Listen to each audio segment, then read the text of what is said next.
Hey humans, how's it going?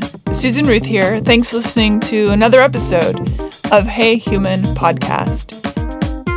This is episode 438, and my guests are a former battalion chief of an elite team of firefighters for the U.S. Forest Service and former rodeo queen, Abby Bolt, and an award-winning filmmaker, writer, director, producer, and photographer, Deborah Attoinese, whose documentary, Playing with Fire, which is currently on Amazon Prime, tells Abby's courageous story and her fight for truth, justice, and ultimately her safety. Incredible women. I really enjoyed this conversation. I watched the documentary and man, it blew me away. It's so good and maddening and beautiful, and all the feelings were felt by me when I watched this. Really highly recommend it. Check out heyhumanpodcast.com for links and to learn more about my guests and the show. Hey Human Podcast is on YouTube under Official Susan Ruth. I'm on Patreon at Susan Ruthism, and my TikTok and Instagram is also Susan Ruthism. Check out susanruth.com to learn more about me and my other artistic endeavors and find my music, my albums on Spotify, Apple Music, Amazon, wherever you get your music. Rate, review, and subscribe to Hey Human Podcast on Apple, iHeart, Spotify, wherever you get your podcasts. Thanks for listening. Be well, be kind, be love. Happy holidays, whatever you celebrate. And here we go. Abby Bolt and Deborah Attoinese, welcome to Hey Human. Thank you, Susan. We're so happy to be here.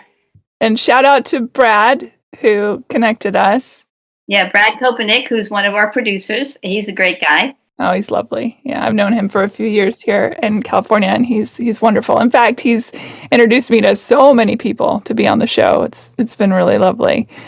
I watched Playing with Fire, the documentary, and I have to say it made me furious. I've just felt furious through the whole thing, which was, I was having big emotions watching it. My God, it's like we keep having these conversations over and over and over and over and over again. And it's maddening. I'm glad you felt that, because that was really, I wanted you to feel that. Things only change when we're really pissed off. There is a saying by, I think it's Willa Cather. She said, there's 2 or 3 human stories that go on repeating themselves as if they've never been told. And there's a lot of truth to that, because this story is not a new story. Of course, it's Abby's story. And Abby says, there's a clip that I couldn't really get it to fit into the film, but Abby says, as she's driving, when I'm interviewing her driving, I don't know if you remember saying this, Abby, but she said to me, I was doing all this research and it was like I was just one of so many, and I kept finding so many stories like mine. Yeah, once you start cracking it open, you'd realize that you're not at all alone, but everybody is completely isolated. And that's just the fact of it. I would find stories on military women and firefighting women, but heck, office women. I mean, there's just a lot of these stories, and everybody is in their own silo. And so it's just really frustrating and just heartbreaking sometimes, because then you realize what it does feel like to be alone in the fight, and you have people around you that want to help and they want to make things better, but they're afraid for themselves too. And so it's just hard to get anywhere. Yeah, the fear of retaliation or discrimination, or all the things that were spelled out in the film, which I have plenty of friends that have unfortunately gone through this experience in places where they should have had not only protection for it to not happen, but then should it have happened when it did, it had no protection on the other side. And that protection, well, one of my female supervisors when I first came to this forest was one of the most difficult people to work with. She was more worried about being in the popular guys group than doing what was right. And, she did some pretty vile things and said some pretty vile things. I knew that she wouldn't have my back for anything. And she ended up moving on. And so it's not just like a women versus men versus women thing at all. It's about doing the right thing, because people who are, when you go to somebody for help, doesn't matter if they're a man or a woman, if they're not willing to stand up and help you or to guide you in the right place, then, there's no difference in that. And, when we talk about retaliation, women are great at it. Women are, if you get women fired up, I mean, we are kind of think different than men. And so if you upset a woman in the workplace sometimes, they may also retaliate on you. So it's tough. So when you're in the boys club, everybody's part of the boys club. You may have somebody that you work with, a gal that you work with, but she's part of the boys club too. It's all about whatever culture has been formed and whatever culture is popular and people feel safe in. I don't think people speak of this often enough, is that women also have a deeply internalized misogyny. Mm-hmm. Oh yeah. Oh yeah. No question. I've talked about it for years that I myself was guilty of doubting other women for a long time. I mean, because I had been doubted so much, and just as a woman coming up in a male dominated profession, running a chainsaw, hiking on a fire, and you knew that you felt less than all the time. And then I remember as I went up through the ranks, and like I was a chief on the fire line, and I was running and now in charge of all this stuff, and somebody would be sent to me like, hey, we've got this person coming out to do this work for you, and they'd give me the name. And I remember if it was a female's name, I would have a strike of doubt. I would have a strike of concern. And it took me a while to realize that had been just beaten into me throughout the years to where even I doubted women. Yeah. And that was an eye-opening kind of revelation. I remember feeling that, but I had to make a conscious effort to not feel like that. Mm-hmm. I think that's such an important thing to talk about in spaces, especially male-dominated spaces. But the spaces for women are so limited. That's why the competition is so hard. It's the behavior is bad. If there's 10 spots for men and there's one spot for a woman, it gets really vicious. It can get really vicious. Yeah. I've had more problems with women in my film career than I have ever had with men. And the men generally are like, hey, let me show, they're not intimidated, but I've had people like try to say, are you sure you need that shot? And I'm like, you're not going to use that on set or something. And I'm like, how do you know we're not going to use that?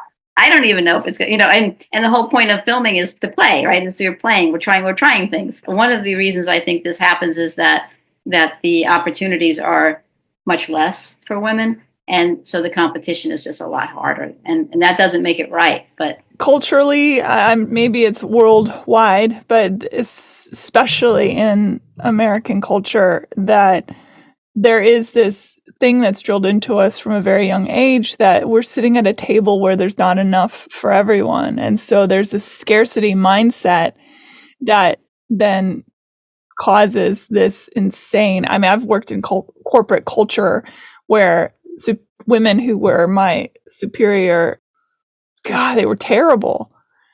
And it's extraordinary because there are so few spaces for women. Still, it's getting better all the time, but because historically those spaces haven't really been available, that you would think that the people that have been sitting at the table longer, instead of saying, oh, there's not enough for all of us, they're like, hey, I've got a couple extra rolls of bread in my pocket, And kind of what I hear what you're saying, and kind of what we ended up doing by trying to broaden the opportunity for women in it was the consent decree, like with the Forest Service, but, we had all these lawsuits and all these things. And it was like, oh, well, we need to start, and minorities in general, right? But as soon as you start saying like, we need more women on the list, right? We've got all these M's, all these males, we have to have some more F's, And so when you're doing interviews, that's what so then we went to a place where then women were getting hired because they were women. What do you think that did to the culture? Didn't do us one favor. It actually set us way back. It really messed things up. And I think it made it even worse. And so we're still dealing with that. We had a Hispanic settlement agreement, same kind of thing. They went out and they focused and only hired Hispanics for a bunch of jobs. And what did that do to them? That completely ripped the ground right out from under them when they first went to go to the fire station, right? Because then you've got all these other people who are like, well, my cousin wanted that job, but you got it because of this. When maybe that person was the best qualified for the job. But because of all these settlements and all this stuff, we swing that pendulum so hard. But whenever we try to focus on, we need more women in the job, we need more this, more that, you are just shooting them in the foot. Like we have to approach it from a different place. And I've always been focused on not filling a job with a woman just to get a woman in there. I'm more focused on recruiting the right women to apply, teaching and training the women what they really need to do, like way before they ever get to the interview process. Like they have to go back and focus on building a pool of people that want to be there so that then when it comes to the hiring process, that female is the best for the job. And there is no doubt that female was not hired because she was a woman. She was hired because she was the best person for the job. And it's really hard to get everybody back to that. Like my husband was just doing some hiring for his job the other day, and he kind of ran into an ethical dilemma where he had two applicants. One was a male, one was a female. He knew the female was just awesome, but she just in no way beat the guy out on paper. She didn't have the same quals. She didn't have the, same certificates. And man, he struggled because he wants to support women as bad as he can. And he's like, I don't know what to do. I just can't. And I said, you don't hire her. Simple. She is not the best person for the job. And you don't feel bad about it. That's not on you. The worst thing you could do to her is hire her. And then everybody else knows that that guy didn't get the job because she was a female. So she's just got to come back with more power, with more ammo, right? So there's a lot of different culture, shifts that have to be made. And I hope we're getting to a better place, but it's definitely not about just getting women into these places. It's about supporting them and making it so they'll be successful. Well, we talk about that in the film world a lot and in the music world a lot, is that just that there's this balance that needs to be made to make sure that everyone feels supported and that we're looking in all the different spaces, but that doesn't mean that you sacrifice quality to fill some sort of right thing on a piece of paper, because then everybody loses. Yeah. But it's a slippery slope. It's so perilous. What do you think about the idea of a segregation of all women forces and all male forces so that there is a level of protection, or do you think that defeats the purpose? I think it defeats the purpose. There's been some all-female crews and all this stuff, but then it's still breaking it apart. And then because when it comes down to it, you've got to be able to work together. When it comes down to like in fire, you've got to be able to work together on the fire. And so if we start having people like, oh, well, I feel more supportive if I'm in this all-female group. Well, it's great, but you're not going to be able to come to the table and make decisions and be a leader when you're surrounded by men. And so I think that would go kind of in the wrong place, and like a lot of the discussion right now about women in combat, that's going to be coming to head really hard here. And that's a really broad example of something where I think we've messed up, because what do we do when we added women in combat? We adjusted the requirements. There should not be a male and a female physical requirement. There should be a soldier minimum standard, right? No matter who you are, where you came from, what you were born as, what you identify as, there should be a soldier minimum physical requirement that you have to be strong enough, fast enough, and smart enough. And then that shouldn't matter. But what they screwed up was lowering standards for women. That just lowers everybody's view of the women. Yeah, I have to say I agree with that idea that, again, making it soldier is not a female or male word. It just is what it is. And to have everyone have to rise to that occasion. Yeah, same thing with firefighter. We don't have a different standard for women versus men. You still got to do the same physical capacity test. Smoke jumpers, you want to be a smoke jumper, you still have to do the same. Everybody's on the same playing field. The guys may kill it and have better records and faster times than the women, but we don't lower the standard. So that's, and we don't want to do that in any workplace. Right. In the documentary, the man with the beard that said, yeah, I put on the red lipstick. He was talking about how the women are carrying as heavy, if not heavier, packs and doing all the things that the male counterparts were doing.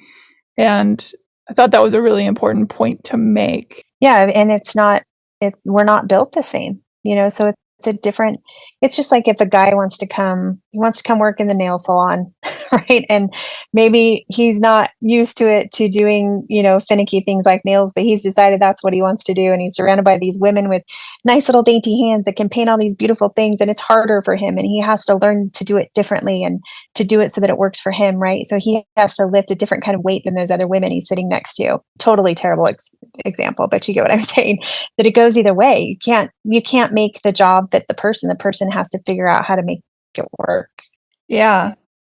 We can't change the standard. We've really messed up our society with that. I got into, like, here's an example of one of the women things. When I got my first captain's job, engine captain job, I was up against a few guys, and one guy that I knew wanted it really, really, really bad. And he was a good guy. We both applied, and the chiefs came to me and they said, Abby, you beat him hands down. Like, you came out on top. And I said, you've got to promise me that you're not hiring me because you don't have any other female captains. Because I was terrified, because I knew it would probably ruin our friendship. I knew if I got the job over him, it was going to piss a lot of people off. He had been there a lot longer than I had. I'd transferred in from another forest, and they said, no, we promise. And they like showed me on paper. They go, you beat him out on paper, you beat him out in experience, and you killed it in the interview. There's no doubt you deserve the job over him. That made me his boss. He ended up quitting and leaving fire forever. There was another gal that worked in the station as a patrol, and she just started treating me like absolute trash. And I couldn't figure out why. And finally, she just kept doing little vile things. She walks by my office one night or one evening, and I said, hey, called out to her, and I said, what is the deal? Like, what have I done to upset you so much? She goes, you never should have had that job. That should have been his job. And I called her out and she laid it out. So she had been treating me like trash for that whole time because she thought that I got it because I was a female over her buddy who she thought deserved it. So another woman was going to just completely smash another woman. And the even more ironic part of that is she's one of the women that's been in a lot of these national cases and news stories. She was right there, not afraid to just completely smash a woman down because she got something she didn't think she deserved. So that's what I mean when women can be meaner than anybody else. No, I get it. I've had my run-ins with the women who are not the nicest. Yeah. For every time I do one of these episodes, I do a preamble where I talk about what we're going to talk about, and I put that out in the beginning, sort of like separately. But I do like to start these out. We jumped right in, but I usually like to start, and that was me because I was fired up. No pun intended. But I like to find out about your background, say how you were raised up, and how that shaped what you were to become. Start with Deborah. Okay, well, I'm a self-taught filmmaker and photographer. I'm from New York originally. I never went to college. I had to get out on my own as soon as possible. I picked up a camera and I started shooting. I ended up in an ad agency as a projectionist, and I started photographing everyone I knew, and somehow fell into the world of fashion photography, which I'm so not a fashion person, but I love beauty. I like making stories, and fashion would allow you to do that. So I did that for quite a while, and then I made my first film. May I recommend The Swordfish? Went out to LA, had a couple of companies that wanted to pick me up, and they really didn't know what to do with me at that time. It was different for women. If you wanted to be a filmmaker, it was like you lost out to some cool English guy with a cool haircut or something.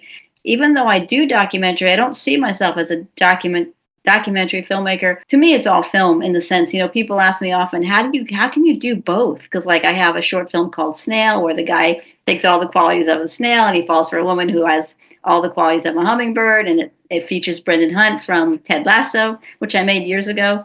I have a short film called Girl Night about a young girl who clanks around in armor and she finds her goth princess that she falls in love with.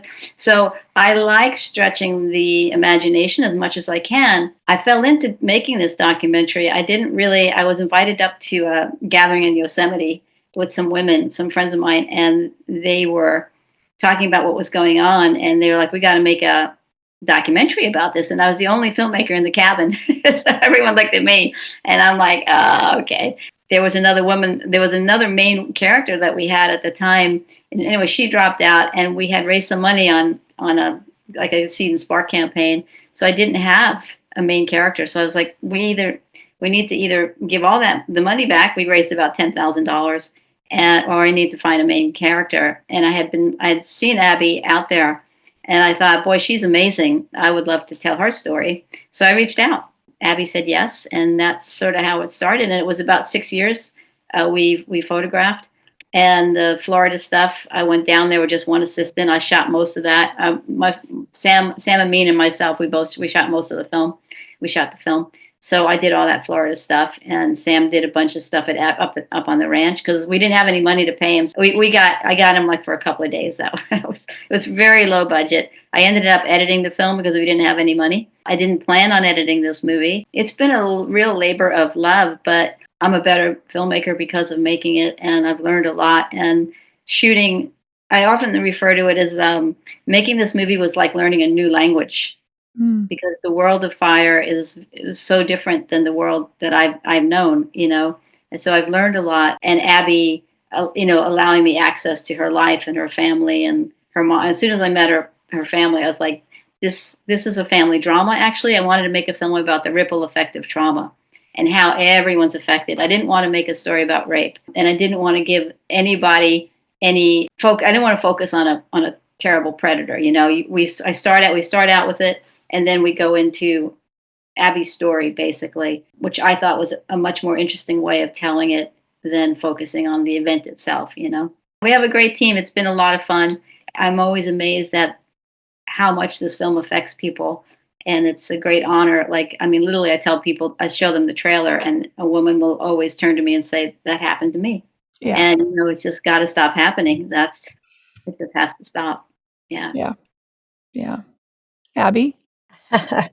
I'm glad that she didn't want to just make a film about rape too, because sadly, that's just one part of a much greater story and so many more layers. Things I was dealing with were going on before that and after that were related, not related. So it's, and people do get so focused on that one piece. And so, yeah, that I'm glad that she wanted to focus on a lot of other things too, because if there's anything that this, whole process has cost me, it's a lot of anxiety and sadness and stress, because it's been rough. It's been a hard, and it kind of, pulled back and didn't really hear much. And then when the film did get picked up, it was just like a whole new, you relive it, rerush it, you appreciate it, and you appreciate the support and the people, but people don't realize the toll it takes on someone to not only relive and retell and rehash it, but then to see it on film. It's, the trauma part that she talks about. There's so many different pieces of the trauma, and part of it is telling the story too, and all the untold parts of the story. There's just so many different things. So yeah, as far as that goes, like with my mom, I didn't even tell her. I didn't tell her about it because something had happened to her like that when she was younger, and she'd always wanted to be on the watch out for me, and I knew she would feel like she let me down, or I wasn't listening, or, there are a lot of different thoughts on that. But I think your original question was where we came from, right? But yeah, I started going down just listening to Deb. That moment in the film where you talk about the re-trauma, and that's a huge part, and that it elicits a kind of silence, which then, of course, elicits a kind of allowing. I'm not putting a blame at all. That's not what I'm trying to say. But this sort of this culture of silence because of repercussion makes people. It's like double victim, right? They become a victim into their own mind, having to bear this thing and not wanting it to get worse. And so this culture just gets to keep living. Yeah, it's so pervasive, and everyone just looks the other way. Yeah. It's a triple, because then when you go to the actual structure that's supposed to be protecting you, and now they're retaliating against you instead of protecting you. Like when Abby reaches out to the Forest Service, and there's a lot of great people in the Forest Service. This is not just about, there's a lot of wonderful people, but the job is to protect the people that are working for you. And then when she is not listened, when she's bullied for speaking out. That's what's so amazing about Abby's story, is that she kept going. They didn't knock her down. She kept going. This is why I think the movie resonates with so many women, is because she kept fighting. It reminds me of how the firefighters out in the forest are making the lines outside of the fire with fire. And Abby, that's kind of how I was seeing you. You are the fire that's trying to stop the fire. Right. Yeah, that really is kind of what it is. You're just trying to light and burn out everything in between. And because, yeah, like she said, you feel like you're working with this government agency, and that it's like this huge hierarchy, and that, especially when you're talking, so the Forest Service goes from local all the way up to Washington, D.C., right? So you start by talking to you follow the chain of command, and you start small, and then all of a sudden you're talking at like the regional level, which is like the state level. And then that's not getting you anywhere. And then you go to the next one. And the next thing you know, you're talking to someone in Washington, D.C., and you realize that they're also treating you like you're just a number, and they just tossed you aside. And that it's just been so disappointing to see how the government, I guess, structure has been, and that how easy it is for people to not do their job there and to just get away with it. That's what was shocking to me. There's a lot of people running around who should be doing things that haven't been. And I'm hoping that there's some sort of shakeup, because something has to change, because I cannot believe how many people that I watched in this process either straight up lie or be caught in a lie or falsify all of it, and just nothing happens. And that's the most terrifying thing to me. People are getting into these positions in government agencies, and they're not worried about losing their job. And that's a bad place to be. That was happening to me, and I was speaking up and fighting so hard for myself that I know how many it was happening to that didn't have the energy, and they just got pushed off the desk, and they just went away. I've interviewed other whistleblowers within the prison system, guards, and all the way up through warden people and lawyers for those people and all that. And there was something that also struck me in the film that was said that I saw and talked about with the people I interviewed, and that was that instead of having a comeuppance for the people that are doing these things, for the rapists and the molesters and the discriminators and all of this, they just get put in they get taken from that job and advanced into a higher up position. So now we're dealing with the people that we have to go to say, this is happening, do something. They're the perpetrators too. They've just been advanced. Sick, isn't it? It's just sick. And the agencies and their attorneys, they all think that, well, okay, they get to a place where they need to just get that, whoever that manager is, out of that spot. Like, we've got to move him or her. Like, this isn't working. We got to move them either during the investigation or after, because they know if they just like actually go through the process of disciplining that person or trying to remove that person, then they're in a multi-year battle with that employee saying that they shouldn't be fired or disciplined, right? And so then the cycle goes on. So then to just fix it, they'll just take them and they want to move them. And then, oh gosh, the only place to move them is, it's actually an advancement. But hey, there is a position here. We're not going to say anything about it. We're just going to transfer them over. And they just want to save time and face, and they just kind of silently do it in the background, and they say, sorry, we're not allowed to talk about it. But it just gets them by. So it's terrifying how often it happens. Yeah. And it's in every aspect. It's in religion, it's in corporation, it's in politics, it's in prison, it's everywhere.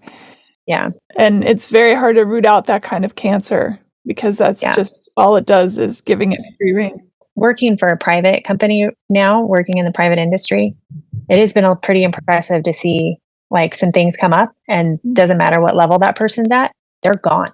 They are terminated.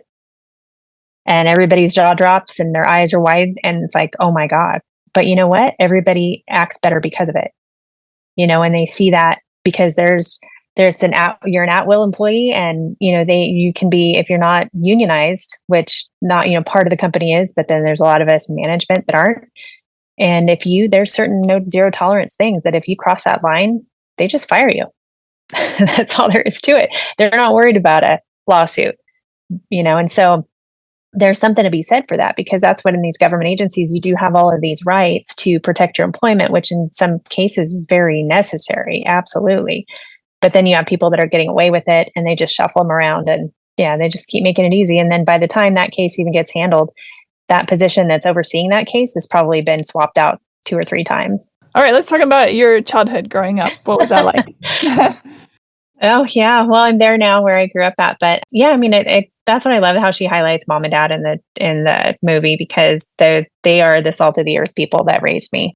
My mom since passed away, but my dad, we're going to stay at the ranch with him, and we want to be here to make sure that he's got some help here on the ranch all the time because it's really not an easy thing. We didn't have a lot of money growing up, but we had everything. Like everything that they gave, all the money that they made all went into this ranch that we had. Their dream was to have a piece of property, to build a home, and they did that. And like, I'll discuss, my sister and I'll talk about it, and we'll talk about things that we're buying for our kids now. And like, oh man, I wasn't ever allowed to have name brand shoes, when we were this old, and I'm buying them for my son now because I can. And then we talk about that. And it's like, yeah, we scrimped big time when we were young because everything that mom and dad had was going into this because they wanted to have a place in the country to hand down to their grandchildren.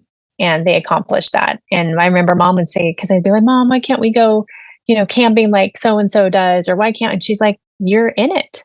You live in it, So just grew up like that. And I think God gave my dad 3 girls because it was safer. He would have worked a boy completely into the dirt. So he taught us how to work, but his pushing and, is probably different on a male than it was on a female. And so I think he didn't ever want to have any girls, and he got 3 of them. And I think that was like the Lord's way of being like, Red, we should probably give you girls because he ran construction crews his whole life. And boy, everybody I've ever known respects the heck out of that man because they never wanted to work harder for anybody. And my dad always outworked anybody that worked for him. And he taught us that work ethic. And, when you're told to go get something from the barn, you don't walk to go get it.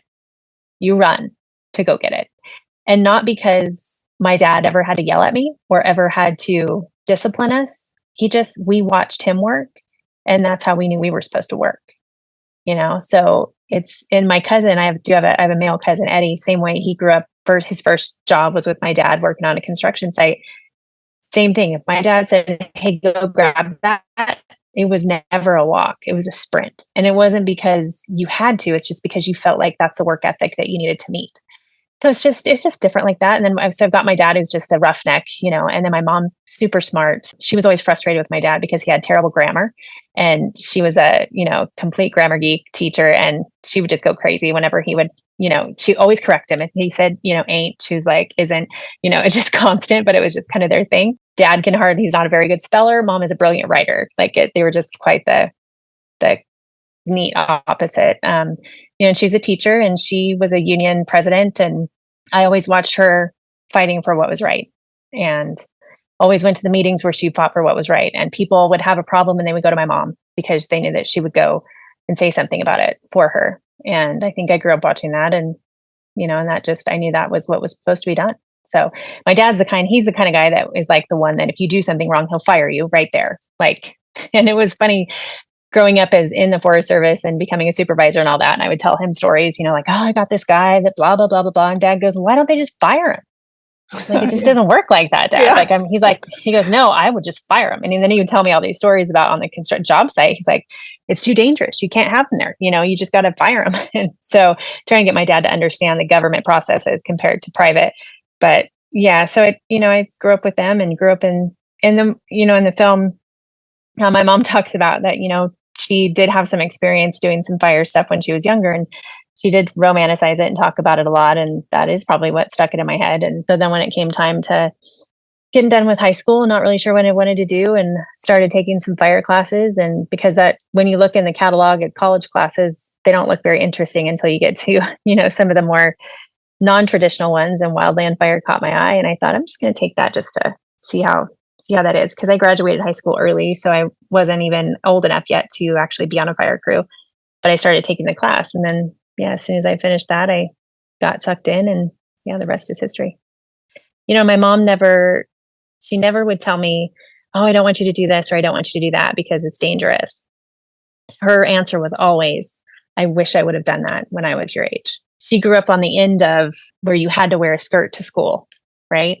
She grew up in the end of that era where women couldn't play sports. And, so then she grew up coming out of that. So then as her girls were coming up and out, she was just like, man, you do anything you possibly want to do. I don't care how dangerous it is. Do it, live your life, because I wish I could have done that. And so mom was always a little bit envious, I think, of some of the stories I would come home with. And yeah. I love that the inclusion of their love story. That was really sweet. I know it is. And it's the truth. Yep. She never did have to shoot him. I thought that was so funny. I don't want to give that away, but that was so funny. And it is that not a lie. such a funny moment. Terry's a star for sure. When we started filming her, I was like, oh my gosh, she's amazing. But one of the things I wanted to say is when I was interviewing other women too, in the film, is how many of them I would say, "What was your family like?" And many of the women, really love their dads. Like these are not women out there that hate men at all, and they are not all gay. I am a gay woman. I thought, well, maybe we'll meet some gay women. No, I mean most of them are heterosexual women that love men, and they've had great fathers that would say, "Come on, honey, we're going camping, we're going fishing, Yep. we're doing this." There, and I said, "Well, what about your mom?" Mom was there. She was cool, but me and my dad would do this, and so their relationship with the father was very, very good. These are not women that are damaged with men. In fact, that's the trauma, because when they got into that area, they assumed these men were going to be like their dads.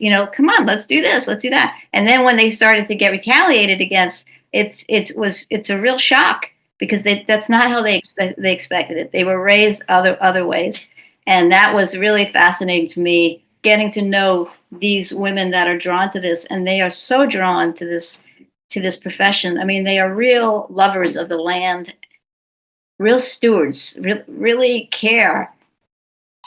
And that's what made it so much harder to watch, in the sense that, I mean, we want these women out there fighting for our environment, for us. When Abby left the service, this was a huge loss for everybody, not to her, of course, but I mean for us as people that need firefighters that care about their jobs, that know what the hell they're doing, that care about people. I mean, there's all kinds of things that go into fighting these fires. This is not like you just pick up a hose and it's wind and latitude, and I swallowed some smoke when we were filming. I was fine, thankfully, but the wind just shifted. It just shifted. I was following I was probably closer than I should have been, but it really put you realize how serious this is. This is not for anybody. There's a certain type of person, like Terry says in the movie, that is drawn to this, and the people, men and women that are drawn to it, we should really be taking care of them. It's funny that she talks about, like, it's not like women come to this that hate men or that, they're not all gay. It has nothing to do with any of that. In fact, it reminds, because it's because you want to do something that is bigger than you, that you can go get your fingernails dirty all day long, right? You don't have to go be a girly girl. You can do so there's all these reasons. But going through like my stuff, and I would talk about, how I was having a difficult time with whatever this male supervisor was. But then it was like, but trust me, it's not that they're like, people think that like, oh, it's because you're a woman in a male dominated, whatever. And it's like, yeah, but it's not if somebody's yelling at me or cussing at me or expecting me to work hard. I grew up with a dad that was the gruff, hardworking, he scared the crap out of me just being the man he is. So that working with those kind of men were never a problem. It was never like I was like, people think that that's the dynamic, that, oh, you're out there with these gruff guys, and so it must be. It's like, no, it was the little subtle, silent things that would crush women the most. Like I was saying, I would doubt it if I saw that there was a woman on the roster that I had on a fire or something. I'd be like, ugh, I would immediately think like, she's probably not going to be very good at her job. That's the kind of men that would make things hard for you, or that wouldn't stand up for you. Or maybe you'd be in a meeting or a briefing and they would just step in front of you, or they'd turn away for just all these little subtle things, right? It's not the big, obvious, loud things. It's all the little things where you're just kind of like silently doubted, that eat you up more than anything else. And when I did leave, I left for a reason. Like I wanted to make sure that I wasn't just a case where I just went and got shuffled off the desk again, and then nobody heard about it. Or if I was afraid that if I did it a certain way, I would have my rights to even talk about it be taken away. And I didn't want that to happen. And a lot of people think that I took an easy route by finally settling. But no, I was told that if I didn't, my attorney told me, she goes, if we don't end this, this will drag you down for another 3 to 5 years. And Abby, they will find a way to fire you before that. And she wasn't wrong, because she knew that I do work outside the lines and I do, and she goes, they will find something. And they'll be able to get away with it. So I had to do it to save my future, but also I wanted to have the voice. So if I hadn't had settled, I would have had to stay silent because I would have been staying in the agency and I wouldn't have been able to talk about it because it would have been an ongoing case for years and years and years. And then I wouldn't be able to help anyone. So when I did resign before my date hit, I knew that I still had email access. So I went and sat in a diner and wrote up my, goodbye letter. And I emailed it internally to thousands and thousands of employees. Yeah, you did. I love that. And a lot of people were like, what? Because they knew that I wasn't the kind of girl that was like, couldn't hang with the guys. That's why they were all shocked. They're like, what is going on? People that had worked with me so closely, but had no idea that stuff was going on because I was so good at like shutting it on and off and pretending like it wasn't happening. And they were just shocked because I'm the kind of gal that can hang with the guys and can keep up with the guys and can lead the guys, so it was just, but yeah, it was good to be able to get that final message out there of like, hey, I'm going, this is why I'm going and I want to help you. And so, yeah. Way to set that fire. I love it. That's awesome. I have 2 questions. Deborah, you made a comment about the women who love their dads and were not anti-man or anything like that. I'm curious, in your opinion, because I don't know if you did this or not, but if you were to ask some of these men, I wonder if they had toxic relationships with their fathers. Because as Abby speaks of her dad, here's this man who's very strong, gruff, and business, but also raised up 3 strong, powerful women. Do you get what I'm saying here? I wonder if some of the men had this weird toxic relationship with the masculine in their own lives. Yeah, I didn't ask that question of the men. I did a few of the men that I interviewed, like Randy, Abby's husband. I believe he said his mom ran a pear farm. Is that true, Abby? Yeah, his grandparents did. Yeah, they grew up on a pear orchard. Yeah. His dad was in the Forest Service, and then and his mom was there too. A lot of the men in the film are all the good guys. Obviously, I didn't see any bad guys where I was. We had the shadow of the bad guy, the super bad guy, whose shadow was sort of floating over the story. So I didn't actually even think about that, to be honest. I didn't ask the men about their fathers. I did ask Randy about his mom and dad, and he said, my mother was really strong and she ran a pear farm. So a lot of the guys we were encountering were the good guys, Yeah. And I guess I felt like the PBS, the little bit of PBS footage I used, where they talk about all the other women were talking about the lack of accountability. I guess I really just wanted to focus on the women's story, That'll have to be in the sequel. Yeah, I am. I'm just curious because I'm always wondering. Like, Abby, do you have 1 son or 2 sons? Just 1. I mean, oh my gosh, how do you raise up a boy in today's culture with so much outside influence so that he is on the good guy side? You know what I mean? It's been easy for me to do it with him because, and so much of what gave him his base was my mom. But he's not growing up in a place where he even thinks that, guys are one thing, girls are the other thing. Like, he's around a lot of really strong women and he has an old soul and he's just the kindest kid. I mean, the administrators from the school, everybody from the school, they'll come to me and they're like, my God, he is just the best and the kindest kid. He will, one of the first things that, you're making me cry. But like first couple weeks in high school, he's a freshman this year, right? Freshman years can be rough. And a mom reached out to me who teaches with my sister at a different school. And she said, I just have to tell you what Cooper did today. And I'm like, oh no. And so she goes, my daughter was getting picked on by this girl. And the girl was threatening her and saying all kinds of horrible things. And Cooper said, let's go to the dean's office. And he walked her there and escorted her to the dean's office and sat there with her so that she could talk about what was going on with this other girl. And because she was so scared. And so he made sure to escort her to the office and escort her back to class and just watch out for her. But he immediately knew that it needed to be reported. And he protected her and made her feel supported to go report it. And I was just like, oh my God, it's working, whatever it is, But I do coach him a lot. We have a lot of discussions and talks. Like, what do we, he'll come home really upset about something someone said or did. And so we talk about what's your comeback? What is your one liner going to be after that? Or how are you going to, let's look at this different. Of course, I'm always like, well, what did you do? Kind of thing. He's like, well, so-and-so hit me. And I'm like, what were you doing? Were you playing football? What is it? So I always get all the facts. He realizes he can't come to me with just a victim story and me to be like, oh, you poor thing. Like, no, I make him give me the whole picture from the start of the story to the end of the story. And then we analyze it. And then, so he's realized like you do need to take some ownership in some of it. If somebody's picking on you, what are you giving to them to make them maybe pick on you? Because that's important too. You can't just stand back and be like, oh, I'm a victim. It's like, yeah, but how are you holding yourself? How are you communicating? How are you setting up your stage as wherever you're at, whether it's at school or at work or whatever?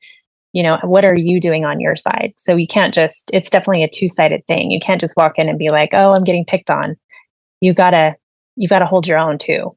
So how's it been for you having carried the secret of it for so long, and now it's on the film for everyone to know and see? And also, is your attacker, is he in prison?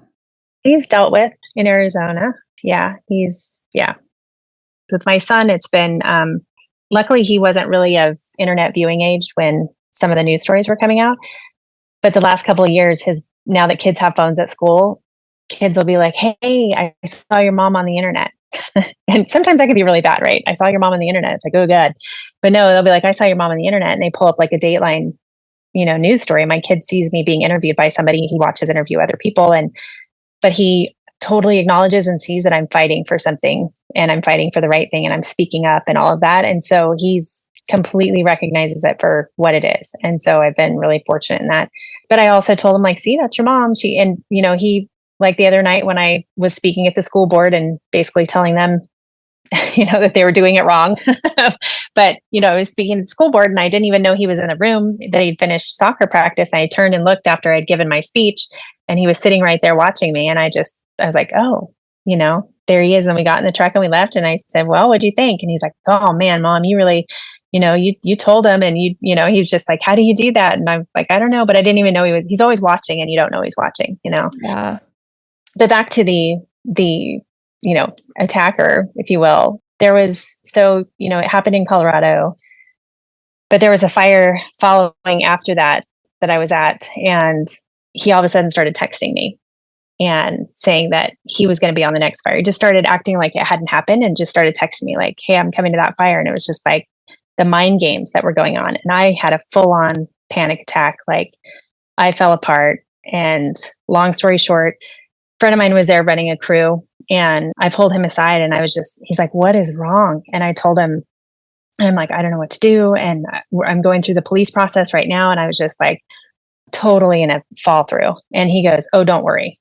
We will handle this. Me and the guys, we will pull him aside. And because I'm like, I don't know what I'm going to do. And so they did. They literally had him out in the parking lot, circled around him, had a talk with him. I didn't have to worry about it. He didn't bother me again. So I felt like I had this like tribe of brothers, which I've always felt that way. A tribe of brothers that were watching out for me. So no matter how long it took the legal system or how all that went, I had this fire brotherhood that was watching out for me. And so that felt safe. And I've always felt like that. Like we all know that we can call each other, whether it's for a flat tire or a fatality, we will come running to help, if you've got somebody in fire that So that made me feel safe. And knowing that I had that, because really the legal system and the court system, it doesn't feel safe and it takes forever. But then the next year, that friend of mine who was protecting me and his entire crew, they all died in a fire. Oh, God. And all of them. It was the Granite Mountain Hotshots. And there was actually a movie made about them dying. And I think, so I really fell apart. Like their fatalities, they hit all of us really hard, but those hit me. And even I was like, oh my God, like I was just a mess. And I think a lot of people were like, oh, she must, why is she so upset about him dying, or what? There must be something else going on. And it's like, no, you don't understand. Nobody knew. And I go, these guys, like, I think I felt like they were my protectors after all of this. And then they all just died, all of them in a fire. And so there's so many little stories like that nobody really knows. And it's just all part of the trauma that's woven in. And yeah. I'm so sorry. That's horrific. I mean, I know it goes along with the job of knowing that these things could happen, but that's beyond devastating. How does you're already doing an activity that, as your father says, is crazy. You're like, if you worked with him at all on the ranch, you'd realize that he does way crazier dumb stuff. but I see what he's saying. Is yeah. You're jumping out of an airplane into fire. Seems illogical to most of us. Right. That you already have to sort of shut off that you. To be that kind of person, in my humble opinion, means that you really don't see yourself as, I don't want to say as like yourself. You see yourself as part of this humanity that has a greater cause and a greater good. It makes me emotional. Think about it. There's particular types of people that you, in my opinion, fall into who they stop. It's not about them. Their life isn't about them. Their life is about serving humanity and this planet, and that is so rare. And it's curious to me, anyone that has that kind of brain who can just move into those spaces. I know that you're like, I'm not going to die today. It's not like you're going in there going, today is the day that I don't come out of this. I'm sure you have to sort of talk yourself into like, this is my job and I'm doing it, and you don't think about the fear, but it must be licking at your heels. I guess a lot of people think that, but we work so hard to make sure that we mitigate all of the risks, and of course there were definitely some time. I mean, we go through so much training and so many scenario training and experience. It really takes a lot of experience just being in those situations again and again and again and being successful. There were definitely those times in my career where I would be probably out where I shouldn't have been, maybe a little further than I should have been, or maybe a little too far away from the fire and had too much green in between, or maybe I was falling a tree that I wasn't really feeling good about, or it was kind of dangerous. And there's definitely been several times in my career where I had the hair stand up on the back of my neck and I thought, is this that emotion that my friends felt right before they died? Or, is this point where you're maybe pushing a little bit too far? And is that when it happened? And so, it's all about decision making and risk and mitigating risk. But most days it's the easiest job in the world because you're just doing it the way you were trained and you're taking precautions. And, it was like when our ranch burned this year, our property completely burned in a wildfire this year. We saved the house but we had a whole plan. We knew, we'd been planning this for years, but as I'm standing there, we are surrounded by fire. This just happened a few months ago. Literally surrounded by fire and our horses. And my dad, it's so funny wasn't funny, but it's really the only day where I've seen true worry and fear come over him because the fire was coming and it was, but me and Brandy were cool, calm, collected. We're like, it's cool. Here's what we're going to do. We got a plan. This is how we're going to say this. This is what we're going to do. But my dad finally, because the fire just kept getting closer, it took a couple of days. And then there was one day and he just walked, we were like running back and forth, like moving horses, moving cars, moving, getting prepared for it to come. And he walks by me and he stops and he goes, is it going to get here? As in, is the fire going to hit us? And I finally said, yes, Dad, it's going to hit us. So let's keep going. Let's just keep doing what we're doing. And then in the end, when it really came and it was starting to hit us really hard, I just gave him a job. I was like, I need you to go in the house, close every window you can find. And then I need you to go outside with a hose and just be there and just keep wetting the roof down. I knew I needed to give him a very specific task because it was very overwhelming. And for him to switch and realize he's no longer in control. And my daughter knows what she's doing better than I do in a situation. It's very, very powered switching. Right. So yeah, it's just, you do what you're trained to do. I've always been driven to serve and it's not something that people do because it's like, oh, they're so much better than somebody else because they do that. It's like, no, it's almost kind of like a drug. I will go save somebody out of the river, but I don't really care to go serve soup at the soup kitchen. You know what I mean? I'm all about serving, but I just prefer to do it in a different way. I feel more fulfilled doing it a different way, and people would thank us oh, thank you so much for doing this and for, doing what you do. And I would tell the homeowners no, thank you for letting me do this. I'm here on your tax dollars and I am so blessed to have this job. Like, this is the best job in the world. So thank you. Whenever we go down the road and there's an accident, we're always the first ones out of the truck, first ones running traffic, helping with the patient. Like, we just always will be. I don't know. It just kind of gets in your blood, and you can't help that. Well, there's nothing wrong with people who are helpers who are adrenaline lovers. Well, it's also a control freak. I think it's also a control freak thing too, is you see emergencies are so much chaos, and the most magical thing you can do is come in and just stop and take control. And like, people are running around everywhere just crazy, especially when it's a general public situation. And if you can just like let them know, like, hey, stop, we got this, it can change everything, and people can be so much more safe. But sometimes they just need somebody to grab a hold. And I think that everybody that does this as a job, they get attracted to that right off the bat, starting in, and then they start working their way up through the ranks, and they realize that they love doing it and that they're good at it. And yeah. The suicide rate is so high in this field, in firefighting field. I knew that it was high for EMTs and police. I guess I don't know why I didn't also think of that for firefighters. So I'd love to talk about that just for a minute. Also, I want to know what's coming. What's next for everybody? I wanted to tie in your statement about the suicide statistic, which sort of ties into something Terry says in the movie. Terry's Abby's mom. She says they don't just do this to women; they do this to men too. So I think with the whole male, toxicity question for men, that's really what I should have asked. It would have been nice to hear from a man who's had similar abuse versus about the father's toxicity. You know what I mean? But I love that Terry said they don't just do this to women; they do this to men too. They don't like you; they'll just push you out. Is what she says. I think that's a very powerful statement, and the thing with suicide, with the statistics, I would imagine for men not being able to, and actually I think Andy says this, not being allowed to have your feelings heard. Suicide is a very complicated thing anyway on so many levels.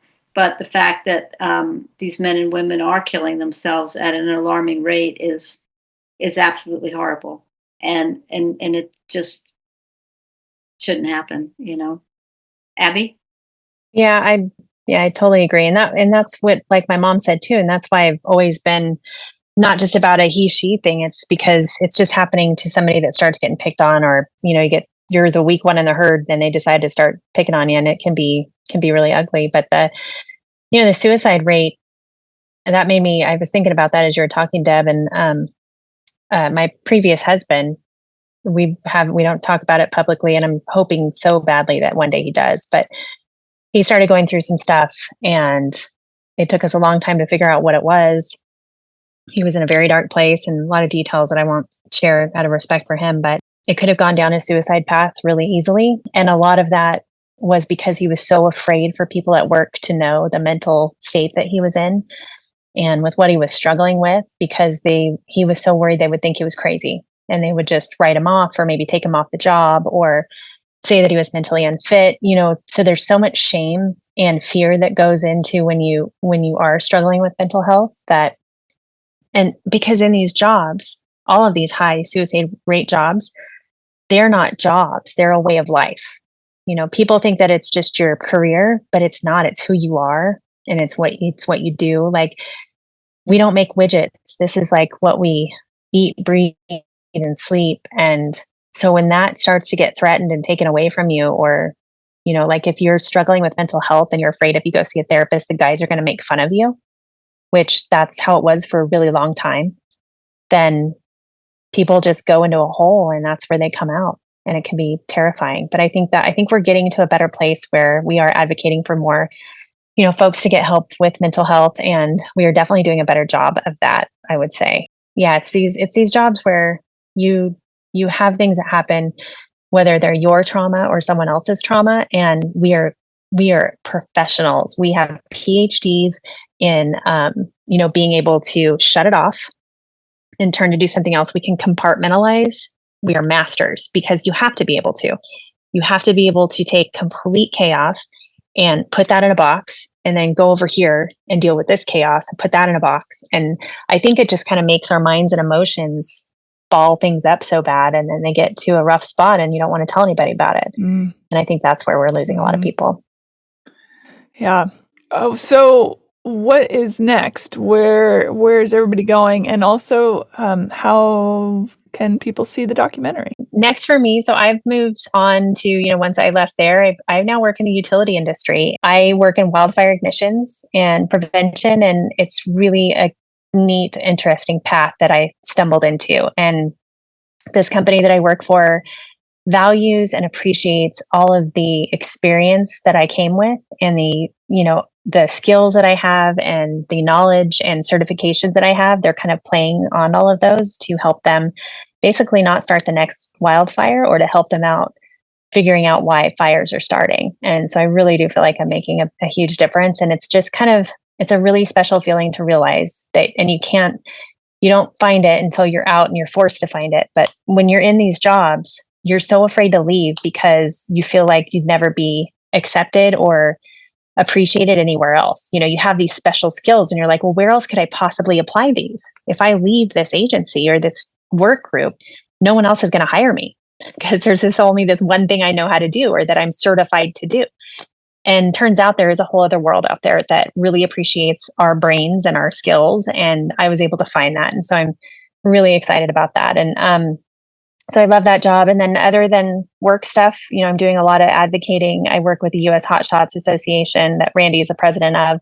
School board, now really deep into FFA with the kids, Future Farmers of America, and helping them show animals. And so doing all that and working on the ranch and raising goats and training horses and trying to get some travel in. That sounds like a good life. I knew Abby would find a place where she was going to be appreciated because she's so smart and so talented.